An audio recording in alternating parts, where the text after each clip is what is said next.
Buenas tardes a todos y a todas. Buenas tardes nuevamente, porque seguramente este video lo están viendo después de nuestro espacio de mateada por Meet y corresponde a la clase número 2. En la clase número 2 vamos a retomar conceptos trabajados en la clase anterior y seguramente abordados hoy en nuestro espacio de mateada. Y vamos a complejizarlos también sumando elementos conceptuales que vamos a trabajar a partir de un texto de Gimeno Sacristán que tienen en la bibliografía obligatoria para la clase 2, que se llama Explicación, Norma y Utopía. ¿Se acuerdan que comenzamos a hablar de las ciencias de la educación al finalizar la clase 1 con el texto de Silvina Gibbs? Bien, vamos a seguir en esa línea. Vamos a retomar a la educación como objeto de estudio abierto, vamos a ver por qué. Y vamos a hablar de 3 componentes que el autor identifica en las ciencias de la educación.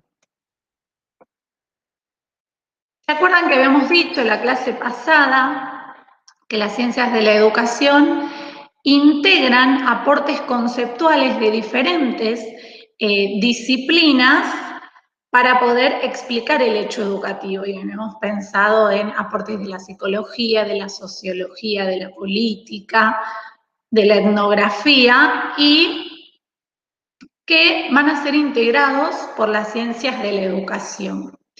Ahora, Sacristán lo que va a decir es que digamos, rejunte de teorías provenientes de distintas disciplinas, lo que no le da a las ciencias de la educación es un aspecto de coherencia interna, ¿no? Quedan como muchas teorías fragmentadas y heterogéneas.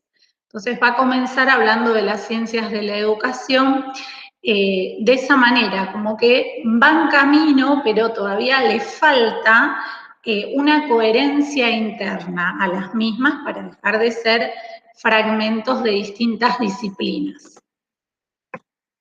Luego va a retomar también algo que trabajamos anteriormente, que es el doble aspecto de la educación que hay de nuevo viejo, diría Bugs Bunny, ¿no?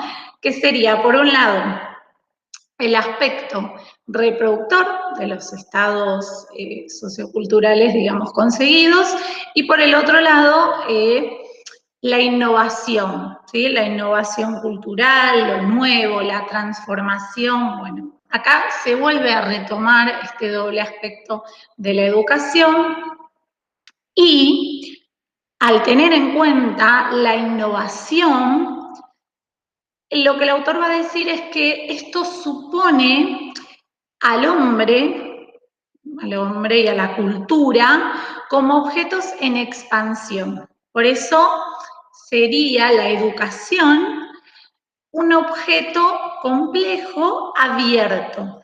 ¿Por qué? Porque está abierto al cambio, a la innovación, a la transformación en la medida en la que la sociedad va transcurriendo.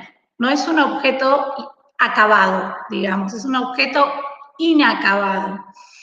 Quiere decir, no es lo mismo estudiar, ¿sí?, desde las ciencias a un corazón que estudiar a la educación, ¿no? Que intervienen muchísimas variables, no es un objeto inacabado, sino que es un objeto en constante transformación y que no es igual en una persona que en otra persona, que distintas variables van a intervenir también en el transcurso del hecho educativo, también a través de las individualidades y de las sociedades también y de los contextos sociohistóricos.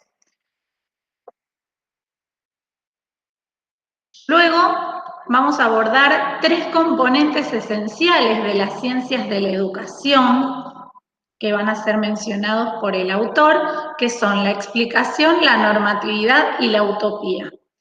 La explicación tiene que ver con la descripción del hecho educativo, de partes o de la totalidad, la pretensión de la explicación de la totalidad del hecho educativo.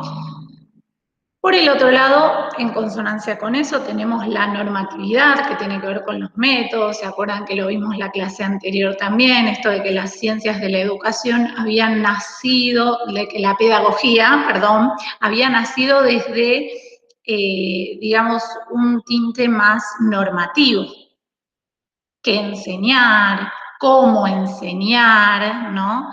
Las distintas maneras de llegar al conocimiento, a enseñar determinados contenidos y demás. Y por el otro lado, también tenemos a la utopía, que es este componente innovador, este componente de cambio, de aumentar los límites de la cultura y de las capacidades humanas, ¿no? Como el hombre y como las sociedades son objetos que están siempre cambiando, ¿no? Como dijimos que eran objetos de estudio. Cuando yo digo objetos me estoy refiriendo a objetos de estudio, no otra cosa, ¿no? En este caso, en esta clase estamos abordando la educación como objeto de estudio de las ciencias de la educación. Bien, entonces decíamos que como la educación era un objeto de estudio abierto, entonces la utopía es el motor del mismo, ¿no? ¿Hacia dónde vamos? Aumentar los límites de la cultura, pero también pensar en una sociedad diferente, en una sociedad mejor, en una sociedad más justa, ¿no? Como digamos, el rol político de la educación para el cambio, para la mejora. Hay una precaución, un riesgo de lo que sería, digamos, exagerar con el componente de la explicación y de la normatividad en las ciencias de la educación y dejar de lado la utopía.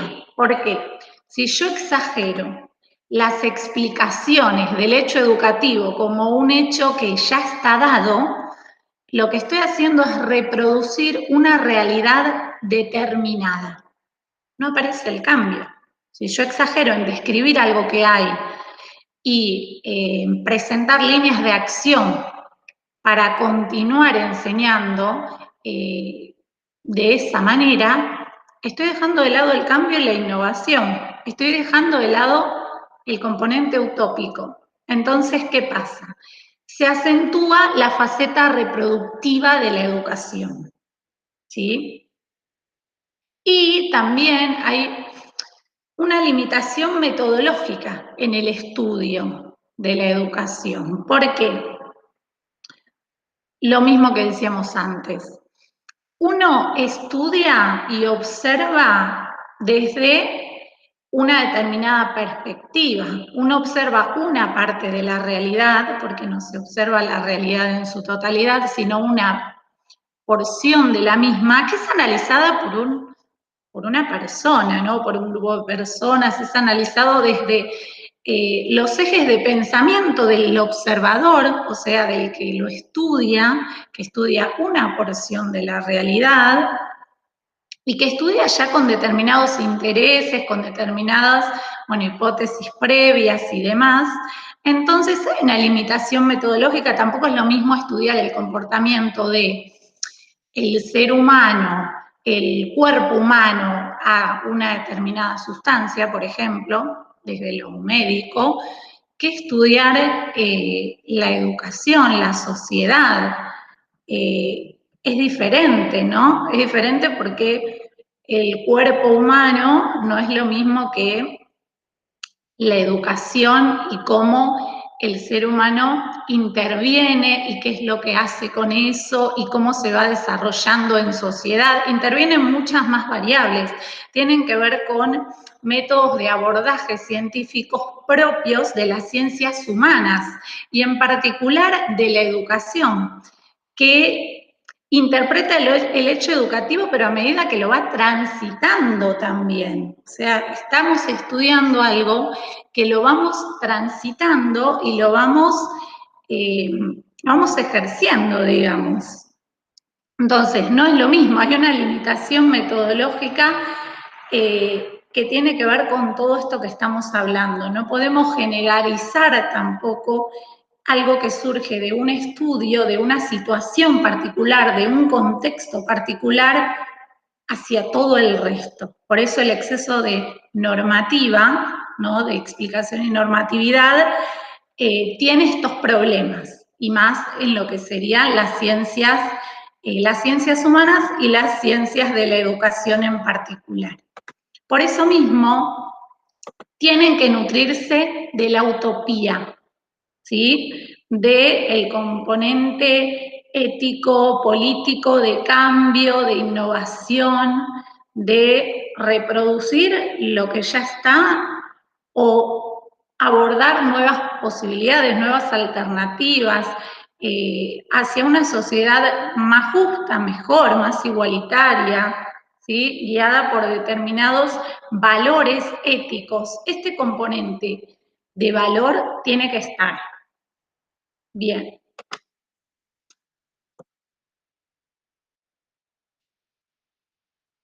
Va a utilizar el autor una frase que tiene que ver con esto que estábamos diciendo, que dice: la teoría tiende a proyectarse en la acción.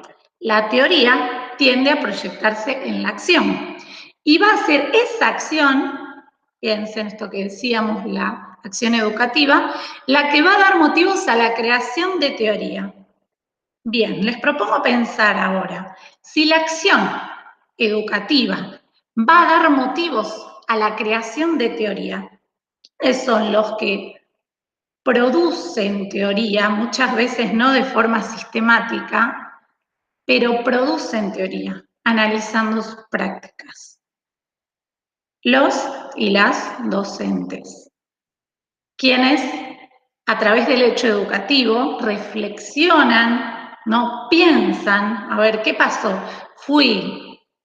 Di tal contenido, propuse tales estrategias. ¿Qué pasó? ¿Qué hicieron con esto los chicos? ¿Cómo lo abordé? ¿Podría haber sido mejor para ese contenido, para ese grupo? ¿Cuál es la mejor forma? ¿Cuál fue para mí? Compartir con otro, analizarlo, repensarlo. Eso es producir teoría. No sistemática, tal vez, porque no la escribo, ¿no? Pero después eso va a modificar también cómo lo voy a hacer una próxima vez, por ejemplo. Entonces, ahí eso es algo también muy importante que a veces los docentes no lo tienen en cuenta, que ellos son productores de teoría en cuanto pueden apropiarse, repensarse y ir modificando su accionar también, ¿no? Entonces, ¿qué pasa si yo lo espero todo de un libro? ¿No? A ver, yo vengo a formarme como docente, pero espero que me digan cómo actuar en cada situación y como si, no sé, el cerebro fuera algo universal y todos se comportaran de la misma forma aplicando determinadas técnicas de aprendizaje, por ejemplo, con lo que serían las neurociencias, ¿no? Si yo espero determinados lineamientos para aplicar y que funcione de esa manera con un grupo de personas, suponiendo que tienen un cerebro universal y que todos van a reaccionar de la misma manera, ¿cómo vamos a abordar eso, no? ¿Pensamos que eso es así? ¿Ustedes piensan que sucede así luego en la práctica? Bueno, todas esas cosas podríamos pensarlas. ¿Qué es lo importante también de todo esto, no? Un poco esto de ir probando, de ir pensando también que, ¿por qué es importante? ¿Por qué es tan importante este valor, digamos, estos elementos de valor que le suma la utopía? Bien. Para analizar todo esto, ustedes tienen el texto colgado en el aula virtual y también tienen una actividad que consta de 3 testimonios y ustedes van a tener que pensarlos en clave con esto que estamos trabajando. Pueden retomar también, obviamente que está, digamos, está relacionado con lo que vimos en la clase pasada y en lo que aporta Jimeno Sacristán a través de este texto y lo que estamos hablando en la clase de hoy. Así que tienen para elegir uno de esos testimonios y producir una reflexión para compartir con sus compañeros y compañeras. Así que los dejo con ese trabajo. Les mando un beso y nos vemos la semana que viene y vamos a continuar también trabajando en esta línea de lo que es las ciencias de la educación y vamos a puntualizar un poco más en las formas de abordaje de la investigación. ¿Sí? Bien, les mando un beso y nos vemos la próxima semana. Gracias.